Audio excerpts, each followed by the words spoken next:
Mr. Chairman, sir, I rise to support the demand for grants of the Ministry of Labour. On this occasion, I would like to draw the attention of the government through you to the fact that labor constitutes the power of a nation. But for the last few years, a cruel mockery of labor force has been made in India, a nation that provides labor opportunities and where labor is worshipped becomes prosperous and developed.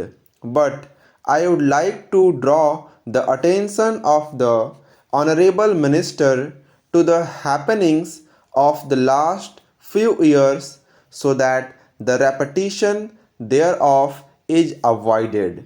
The figures of the last 5 years stand a testimony in our records to the fact that the opportunities of employment have been lessened in India. The policies that tended to lessen the opportunities of work have been enforced in this country. 2 crore and 35 lakh educated unemployed youths had registered their names in 1985 in different employment exchanges in India. The figures of mid 89 collected after a gap of 4.5 years reveal the number of such youths as approximately 3 crores and 50 lakhs. This means an increase of 1 crore and 15 lakhs in a period of 4.5 years. Yet, many rural educated youths do not have access to these exchanges. The then government stated that the number of educated unemployed thus would touch 5 crores if the rural folk were also taken into account. The then government had also conceded that if rural uneducated youths were also added to this number, their number would be 10 crore youths, that is 20 crore hands, idling for want of jobs and employment. This is the direct result of the policies adopted for the last 7 years in our country. Through you, I would like to draw the attention of the government towards this problem.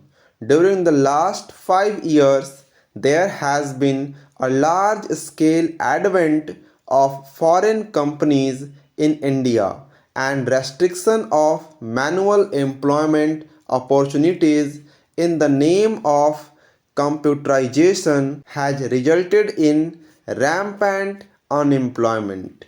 More than 30 crore people are living below the poverty line in India today. One third of them get work for 6 months only.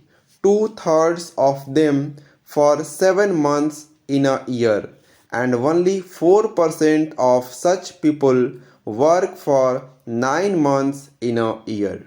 Para, a new ray of hope has been spread amongst the youth with the assuming of office of Ministry of Labour by the Honorable Minister Sri Ram Vilas Paswan. I would therefore like to draw his kind attention to the problems and sufferings of the people of my constituency. Many big industries have been closed down in Bihar. More than 5,000 unemployed people have been waiting for years so as to get some work. The gravity of the situation can be judged from the fact that dozens of youths have committed suicide during the last 5 years there. I had an opportunity of visiting that place recently. The mothers and sisters in the families of such persons are compelled to indulge in flesh trade in order to pacify their hunger for food. All this is happening there only due to the wrong policies adopted in the past. 18 big industries and approximately 15,000 small and medium scale industries are lying closed in Bihar. More than 25,000 other industries are on the verge of closure, and the labor force thereof has either been rendered unemployed or is on the verge of being rendered jobless. So far as the rural labor force, particularly in Bihar, is concerned, the National Rural Employment Program and Jawahar Rozgar Yojana were implemented. But there is a widespread talk about these programs in the villages of Bihar that earlier the landlords exploited the people in the villages, but another class of landlords is rising in the shape of bureaucracy that consists of overseers, block development officers, and engineers who are collectively looting the poor laborers now. If there is an earthquake scheme of rupees 1 lakh for which the laborers are to be paid an amount of rupees 172 per labor, you will be surprised to know that they are actually paid rupees 70 only, and the balance amount of rupees 102 is pocketed by the bureaucrats. It is an open secret. The Honorable Minister will come to know everything about their plight if he visits the villages where the laborers do the earthwork on the roadsides, not in the capacity of a minister but as an ordinary citizen.